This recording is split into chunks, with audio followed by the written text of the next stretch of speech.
Did you notice this footage? It looks different, right? New fences, fresh quarters.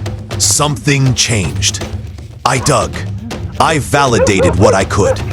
Not everything's confirmed yet, but this matters. If Uncle Beard really moved the pack, that changes everything for King Charles and the whole tribe. Everyone's asking the same blunt question. Did they move? It's more than a relocation. It's a shift in safety, stress, and social order. If King Charles and his soldiers were moved, every rule in their world gets tested. Territory, hierarchy, access to resources, and the smallest gestures that mean survival. Over the next 10 minutes, I'll break down why dogs get relocated, what that does to a pack, and why fights in a new home are not drama. They're information. Watch each sequence, because the moves you think are chaos are actually the pack rewriting its rules. Question: why would Uncle Beard move King Charles and the pack? Inconvenience, disinfection, or something deeper? Shelters relocate for reasons that matter: space, sanitation, adoption visibility, or to remove stressors. But this isn't just logistics, it's triage for social stability. Overcrowding spikes tension. Pathogens spread faster in dense yards. New arrivals destabilize fragile hierarchies. A planned move buys time, a clean slate, fresh scent profiles, and feeding order. For an alpha like King Charles, relocation forces an immediate assessment. Who defends, who yields, who tests boundaries. That first 48 hours are critical. The pack will test territory, reassert rank, and remap alliances. If Uncle Beard prepped quarters and fencing, he wasn't abandoning them. He was creating a controlled environment to manage contagion, protect pups, and increase adoption chances. The question for the human audience: are we reading panic or reading protocol? Question: did Uncle Beard move them for cleaning, or did he aim for a strategic reset? Sanitation is rarely the whole story. In practiced rescue work, cleaning and quarantine are part of a bigger strategy. Reduce infection vectors, then use the reset to improve adoption visibility and vaccine windows. But strategy also means psychology. Moving a pack can break harmful patterns. Constant fights over a single food bowl, a dominant dog hoarding a gate, or a bully monopolizing the sun patch. By shifting location, the caretaker redistributes resources. Separate feeding stations, fresh resting niches, predictable human traffic that primes prospective adopters. For King Charles, this matters differently. An alpha must reassert his authority. We risk another strong dog taking over. The move is a controlled disruption. It costs short-term friction, but aims for long-term stability. Human viewers confuse motion with abandonment. Experienced caretakers see it as a reset lever. Question: was the relocation tactical to boost adoption chances or just shelter maintenance? Yes, environment sells. Prospective adopters respond to calm yards, clean quarters, and visible human interaction. Relocation to a staged area with fences and organized quarters raises perceived value. Dogs look healthier. Handlers can film calm interactions, and scent contamination from previous conflicts is minimized. Uncle Beard likely considered adoption pipelines. New footage of relaxed dogs increases engagement and donations. For King Charles, adoption context is double-edged. Increased exposure can lead to better outcomes for the pack, but forces him to perform leadership under new observers, tweaking his behavior. In short, relocation often serves both sanitary and outreach goals. For viewers expecting a dramatic abandonment narrative, the truth is more tactical. Move to heal, then move to be seen.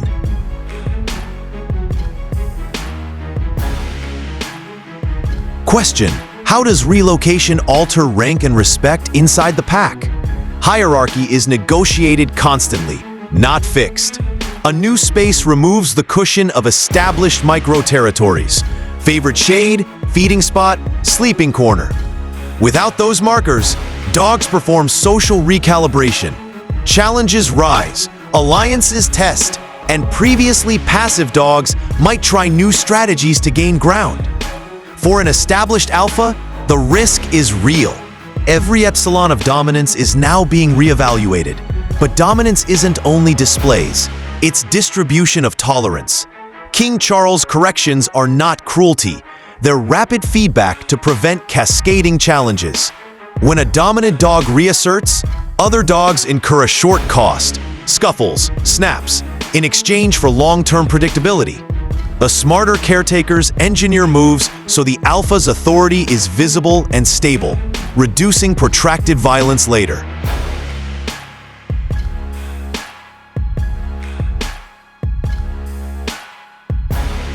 Question: can relocation really cut disease transmission and reduce chronic stress? Yes. Dirt and scent accumulate in high-traffic zones. Shared bowls and stressed dogs suppress immunity. A clean, rested environment reduces pathogen load and gives caretakers an opportunity to isolate symptomatic animals, vaccinate, and monitor recovery without constant yard disruption. Stress hormones drop when dogs have predictable feeding schedules and separate rest zones.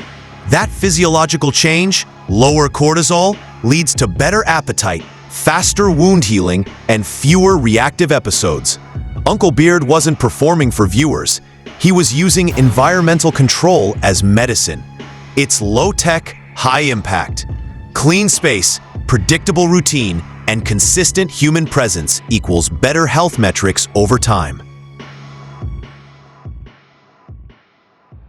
Question: does relocation create opportunities for rehabilitation and training? Absolutely! A fresh layout enables targeted socialization, separated playgroups, quiet areas for shy dogs, and controlled introductions for trauma cases. For Flower Dog and King Charles, it's a chance to recalibrate roles under supervised human interaction. Trainers can stage one-on-one exercises, rebuild confidence in the insecure, and reinforce desired behaviors with positive human attention. This is the stage where leadership is modeled rather than brute forced. The alpha learns to lead with presence and selective correction, while caretakers layer reward-based incentives. Long-term, that raises adoption feasibility and reduces chronic aggression. The shelter becomes a training ground, not just a holding pen. Question: what's the downside, and why is relocation still risky? Relocation is not a cure-all. It introduces acute stress, temporarily spikes aggression, and may disorient pups or elderly dogs. There's also resource strain: fencing, staffing, and veterinary oversight. Mistimed moves without proper staging can fracture fragile bonds or cause isolation trauma. But when executed by a prepared caretaker, the long-term returns outweigh the short-term pain. Lowered disease, clearer social order, and improved adoption trajectories. For Uncle Beard, the gamble is operational. Accept short-term fights to secure long-term survival. That's a choice few viewers appreciate because they live outside the daily calculus of shelter life.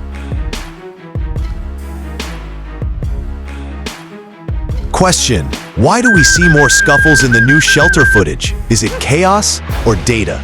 The fights are the pack's way of sampling the new field. Each scuffle is information. Who defends a gate? Who flinches? Who rushes the food? Carefully edit sequences to show progression. Initial flares, then quick resolution as rank settles. Notice patterns. Are the same dogs initiating? Is the same solar patch being contested? Those are the signals of rank assertion. For King Charles, his interventions are not random attacks. They're surgical. Stop a thief, reclaim balance, remind a soldier of limits. The new footage shows higher frequency but shorter duration fights, classic indicators of a social system rebalancing.